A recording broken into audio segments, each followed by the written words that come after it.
My name's Amelia, and I've got a story to tell you. I grew up in what you'd call an ordinary family: mom, dad, and a little sister named Lily. Sounds nice, right? Well, it wasn't all sunshine and rainbows. Lily was difficult, to put it mildly. She was the kind of kid who'd scream bloody murder if she didn't get her way. And boy, did she know how to work our parents.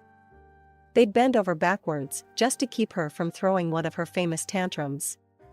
"Amelia, honey," my mom would say, her voice strained, "could you please let Lily have the last cookie? You know how she gets." And I'd nod, because what else could I do? I was the good girl, the one who didn't make waves. I learned early on that it was easier to fade into the background than to compete with Hurricane Lily. As we grew older, the pattern stayed the same. Lily demanded, our parents caved, and I just tried to stay out of the way. I buried myself in books and schoolwork, dreaming of the day I could leave it all behind. That day finally came when I got accepted to college on a full-ride scholarship. As I packed my bags, I felt a mix of excitement and guilt. Excitement for the new life waiting for me, and guilt for leaving my parents to deal with Lily alone. But I pushed that guilt down deep. It was time for me to live my own life. The next morning, as I loaded my beat-up old car with everything I owned, my mom hugged me tight. "We're so proud of you, Amelia," she whispered. "You're going to do great things." Dad clapped me on the shoulder, his eyes suspiciously bright. "Remember, you can always come home if you need to." I nodded, not trusting myself to speak. Lily watched from the porch, arms crossed, not saying a word. College was like a breath of fresh air. For the first time in my life, I didn't have to tiptoe around anyone's feelings or give up what I wanted. I threw myself into my studies, determined to make the most of this opportunity. Meanwhile, life back home continued as usual. Lily, predictably, didn't move out. Instead, she married her high school sweetheart, Tom, right after graduation. And where did they decide to live? With our parents, of course. I'd get calls from Mom every now and then, her voice tired but trying to sound upbeat. "Lily and Tom are still settling in," she'd say. "It's nice having the grandkids around." But I could read between the lines. Lily was using our parents as free childcare and housekeeping. She'd pop out 2 kids in quick succession, all while never holding down a job. Tom worked, sure, but from what I gathered, he wasn't exactly bringing home the big bucks. One day, during a rare visit home, I overheard Lily talking to Mom in the kitchen. "Mom, can you watch the kids tonight? Tom and I want to go out." "Lily, honey, your father and I had plans." "Oh, come on. It's not like you have anything important to do. We never get a night off." I peeked around the corner to see Mom's shoulders slump in defeat. "All right, dear. We'll watch them." It made my blood boil, but what could I say? I was the one who'd left, after all. So I bit my tongue and focused on my own life. After graduation, I landed a job at an international company as a manager. It wasn't easy. I worked long hours, took on extra projects, did whatever it took to get ahead. But it paid off. Within a few years, I was head of my department. While Lily was demanding our parents buy her groceries, I was saving every penny I could. It wasn't glamorous, no fancy clothes or wild nights out for me. But slowly, surely, I built up my savings. First came the apartment. Nothing fancy, just a small 1-bedroom, but it was mine. I remember the day I got the keys, standing in the empty living room, hardly able to believe it was real. Then the car. Again, nothing flashy, but reliable and paid for in full. All the while, I kept my head down and worked hard. I didn't have much of a social life, but that was okay. I was building something for myself, something no one could take away. Dating? It wasn't really on my radar. I went out occasionally, but nothing serious. That is, until I met Jake. Jake was different from the start. He didn't try to impress me with fancy restaurants or smooth talk. Instead, he challenged me, made me laugh, and most importantly, he respected my drive. "You're something else, Amelia," he said on our third date, shaking his head in admiration. "Most people would be burned out, working as hard as you do. But you're thriving." I shrugged, a little uncomfortable with the praise. "I just know what I want, that's all." He reached across the table and took my hand. "Well, I know what I want too. And it's you, Amelia." For the first time in years, I felt my carefully constructed walls start to crumble. Maybe, just maybe, there was room in my life for more than just work and saving money. Jake and I dated for a few years before he finally popped the question. I'll be honest, I was hesitant at first. Marriage wasn't something I'd given much thought to, always focused on my career and financial stability. But Jake, he had a way of making me see beyond my self-imposed limitations. The day of the wedding arrived, and despite my reservations, I was excited. This was my day, after all. I was marrying the man I loved. Then Lily showed up. My sister waltzed into the bridal suite wearing a white dress that looked suspiciously bridal. "Oh, Amelia," she exclaimed, twirling around. "Don't you love my dress? I wanted to look my best for your big day." I stared at her, speechless. Was she seriously trying to upstage me at my own wedding? "Lily," I finally managed, "don't you think that dress is a bit inappropriate for a bridesmaid?" She pouted, looking around at our cousins who were helping me get ready. "What do you mean? I think I look great." "Don't I look great, girls?" Our cousins, not wanting to cause a scene, mumbled awkward agreements. I took a deep breath, reminding myself that this was my day. I wasn't going to let Lily's antics ruin it. "It's fine," I said, turning back to the mirror. "Let's just get this show on the road." The ceremony itself was beautiful.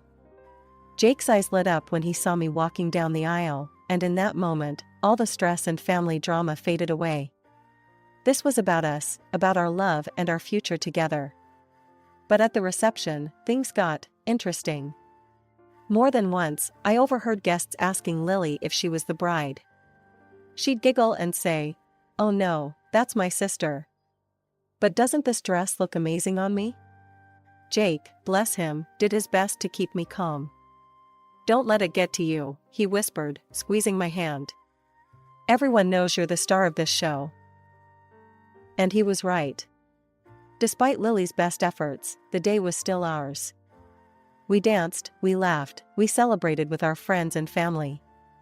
And at the end of the night, as Jake and I drove off to start our honeymoon, I felt a sense of peace. After the wedding, Jake and I settled into a rhythm. We moved into his apartment, which was bigger and in a nicer area than mine. I decided to keep my old place and rent it out, just another investment for the future, I thought. I threw myself back into work with renewed energy. Jake was supportive, always there with a cup of coffee when I was burning the midnight oil or a shoulder to lean on when deals fell through. But it wasn't just about work anymore. I started looking into investments, particularly securities. It was a whole new world, full of risks and potential rewards. And payoff it did. 5 years flew by, and suddenly we found ourselves sitting on a decent nest egg. That's when I had an idea. "Let's buy a vacation home," I suggested to Jake one evening. "Somewhere my parents could use too, to get away from everything." Jake knew what I meant by everything. My sister, her husband, their 3 kids, it was a lot for my parents to handle. We found the perfect place, a beautiful villa on a lake, just outside the city. It had everything, a large barbecue area, a sprawling terrace, 3 bedrooms, and a view that took your breath away. The moment I saw it, I knew it was the one. The day we closed the deal, I called my parents. "Mom, Dad, I've got a surprise for you," I said, barely containing my excitement. When they arrived at the villa, my mom's eyes filled with tears. "Oh, Amelia," she whispered, looking around in awe. This is too much."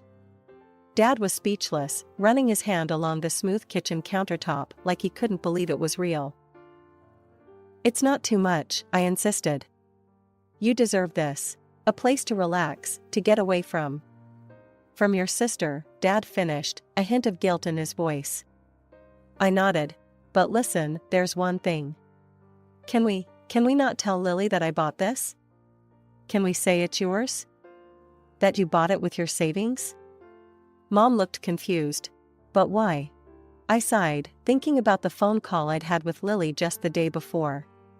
She'd asked to borrow money for a car, and I'd said no. I could only imagine how she'd react if she found out about this place. It's just easier this way, I said. Please? They agreed, albeit reluctantly. Little did I know the storm this white lie would stir up. A few days later, I got a call from Mom. She sounded exhausted. Lily found out about the villa, she said.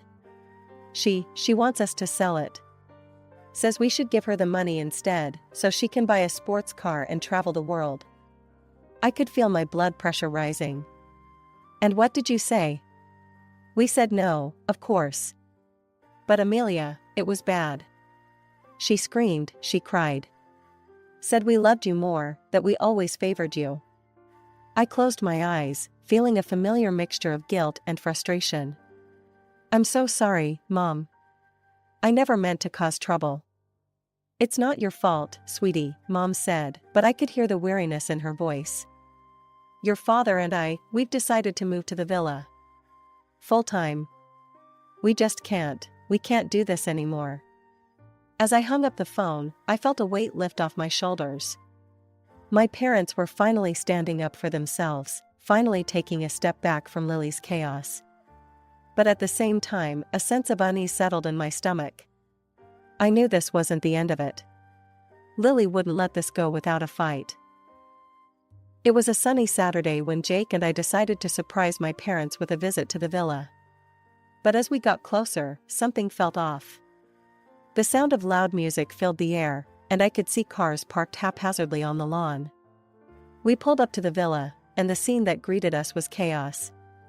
People were everywhere, drinking, laughing, kids running around screaming.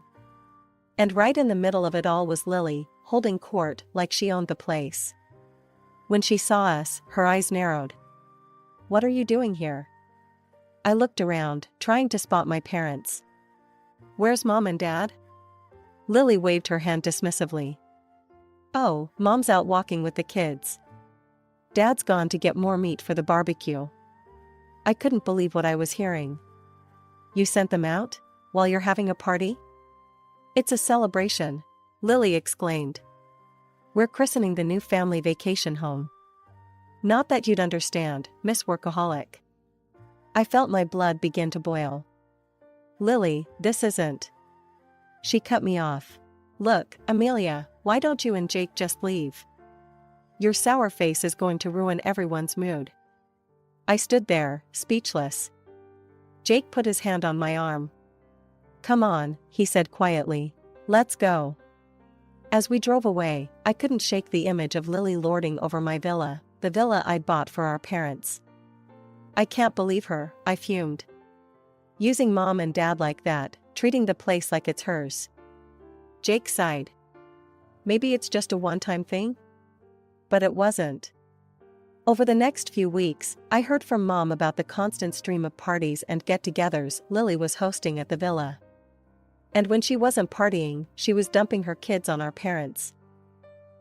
The kids are missing school, Mom confided in me during one of our calls. She sounded exhausted. Lily says it's not a big deal for Tommy, he's only 4. But Emily and Jack are falling behind. By the way, I forgot to mention that Lily gave birth to her 3rd child shortly after my wedding. I'd had enough. The next time I saw Lily, I confronted her. You need to stop taking advantage of Mom and Dad, I said. They're not your personal babysitters. And the kids need to be in school. Lily rolled her eyes. Don't be such a killjoy, Amelia. Mom and Dad love having the kids around. But I could see the toll it was taking on our parents. They looked tired, worn down. This wasn't the peaceful retirement I'd envisioned for them when I bought the villa. After several more failed attempts to reason with Lily, I made a difficult decision. I contacted Child Protective Services. The investigation was quick and discreet. Lily got a formal reprimand, and suddenly, the kids were back in school full-time. The endless parties at the villa stopped too. Mom called me a few days later. "Things have calmed down," she said, and I could hear the relief in her voice. "Your father and I are actually getting to enjoy the place now." I felt a weight lift off my shoulders. This was what I'd wanted all along, for my parents to have a peaceful place to retire. But my relief was short-lived. The next time I saw Lily, her eyes were full of venom. "I know what you did," she spat. "Calling CPS on your own sister. You're a traitor, Amelia. I'll never forgive you for this." A few months passed quickly. It was my mom's birthday, and Jake and I decided to surprise her with a weekend visit to the villa. We had visions of a quiet family celebration, maybe a nice dinner on the terrace overlooking the lake. But as we pulled up to the house, those dreams quickly evaporated. The place was in chaos. Music blared from speakers, people were everywhere, and kids were running wild across the lawn. It looked like Lily had invited half the town. We made our way inside, where I found Mom in the kitchen, looking exhausted and on the verge of tears. "Happy birthday, Mom," I said, giving her a hug. She clung to me a little too tightly. "Oh, Amelia," she whispered. "I just wanted a quiet day with family." But Lily, she invited all these people. "Your father and I have been running around all day, serving drinks, cooking food." I stepped out onto the lawn, searching for Lily in the crowd. When I spotted her, laughing with a group of friends, I marched over. "Lily, we need to talk," I said firmly. "This is Mom's birthday. She wanted a family day, not this." I gestured at the chaos around us. Lily laughed loudly. "Oh, lighten up. Mom loves having people over. Stop being such a buzzkill." Frustrated, I walked over to a group of guests near the speakers. "Excuse me," I said, raising my voice to be heard over the music. "Could you please turn this down? It's too loud." The guests, clearly drunk, just laughed and turned the volume up higher. As I stood there, trying to figure out what to do next, I noticed something out of the corner of my eye. Lily was huddled with a group of kids, pointing in my direction and giggling. With horror, I realized she was handing them ice cream cones and encouraging them to throw them at me. Before I could react, the first scoop of ice cream flew past my head. I ducked, and it hit a woman behind me square in the face. Chaos erupted. More ice cream was flying, kids were screaming, and adults were yelling. Lily's voice rose above the commotion. "Look what you've done, Amelia. You're ruining everything, as usual." The crowd, fueled by alcohol and Lily's accusations, started to turn ugly. Men and women were shouting, moving towards Jake and me with clenched fists. I felt Jake's hand on my arm. "Amelia, we need to get out of here," he said urgently. But I'd had enough. This was my parents' home, the home I'd bought for them. This had to stop. I pulled out my phone and dialed 911. "I'm calling the police," I announced loudly. The police arrived quickly, lights flashing. As it turned out, they'd already received noise complaints from the neighbors. "Who owns this property?" one of the officers asked. I stepped forward. "I do. I'm Amelia Johnson. My parents live here, but these people," I gestured to the crowd, "are here without my invitation." The officers nodded and quickly got to work, ushering the drunk guests off the property and warning them about the consequences of starting a fight. As the police cars drove away with the last of the uninvited guests, an eerie silence fell over the villa. The aftermath of the chaotic party was strewn all around, empty bottles, discarded plates, and the lingering tension in the air. Lily stood in the middle of the living room, her face a mix of shock and anger. "What do you mean, this is your house?" she demanded, her voice shrill. I took a deep breath. "I bought it. For Mom and Dad to retire in peace." "You?" Lily's eyes narrowed. Then, suddenly, her demeanor changed.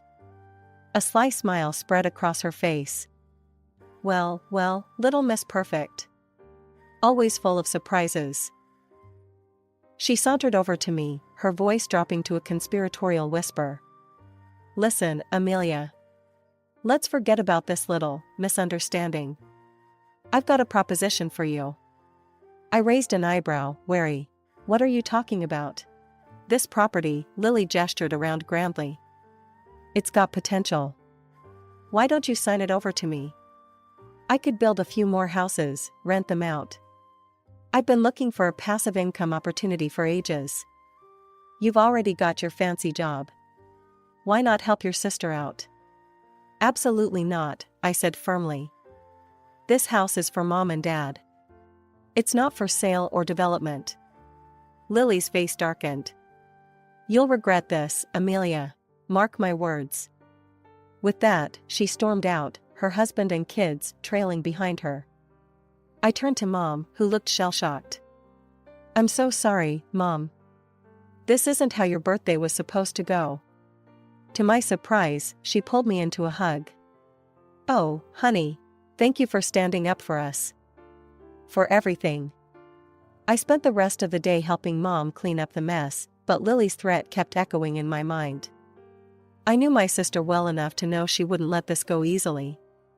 Before Jake and I left, I made a decision. I hired a security company to install hidden cameras around the property and set up an alarm system that would alert my phone if anyone entered the grounds. 2 weeks later, my phone buzzed with an alert from the villa's security system. Someone had entered the property. Worried it might be a false alarm triggered by my parents, I called Mom. Mom, are you and Dad at the villa? There was a pause. No, honey. We're back at the old house. Lily, she insisted we come help with the kids. We've been here for a week. My heart sank. I told Mom I'd call her back and immediately headed for the villa with Jake. The sight that greeted us was heartbreaking. The beautiful home I'd bought for my parents was in shambles. Furniture was overturned, things were strewn everywhere, and there was even some graffiti on the walls. Fury rose in me as I called the police. When they arrived, I showed them the security footage. There was no doubt, it was Lily and her husband, vandalizing the property in a drunken rage. A few days later, my phone rang. It was Lily. You need to drop the charges, she said without preamble. The police brought us in for questioning.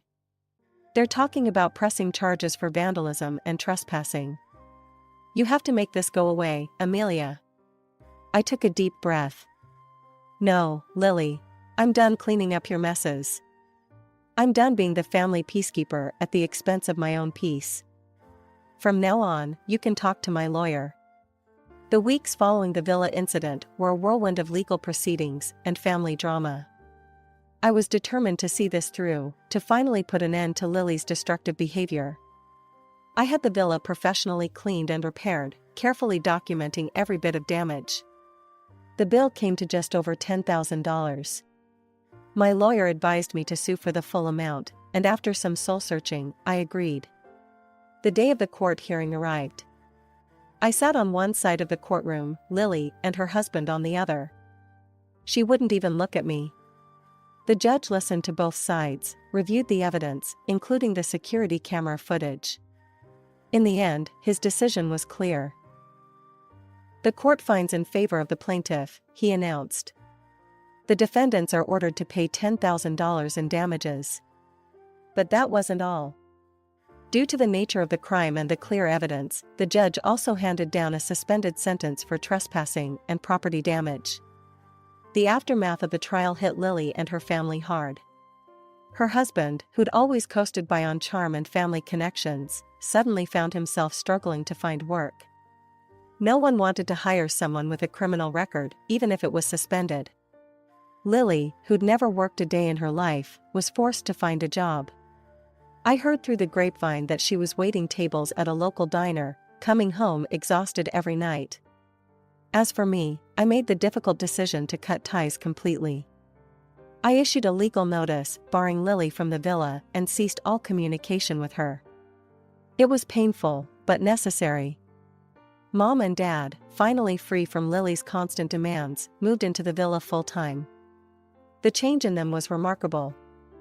They looked years younger, more relaxed than I'd seen them in decades. "We should have done this years ago," Dad told me during one of my monthly visits. "We love having the grandkids over, but now it's on our terms. A few hours at a time and then back to our peaceful life." They'd left their old house to Lily, a final act of parental kindness, but made it clear that the financial support stopped there. It was time for Lily to stand on her own 2 feet. As for me, life was looking up. Work was going well, my relationship with Jake was stronger than ever, and then we got some unexpected news. "I'm pregnant," I told Jake one evening, my voice shaking with excitement and nervousness. His face lit up like a Christmas tree. He picked me up and spun me around, both of us laughing and crying at the same time. As I write this, I'm 6 months along. We're having a little girl. Jake and I are busy preparing the nursery, reading every parenting book we can get our hands on. I still think about Lily sometimes. Last I heard, she and her husband were fighting constantly, teetering on the edge of divorce. Part of me feels sad for her, for the mess she's made of her life. But a bigger part of me feels free. Free from the obligation to always fix her problems, to be the peacekeeper at the expense of my own happiness.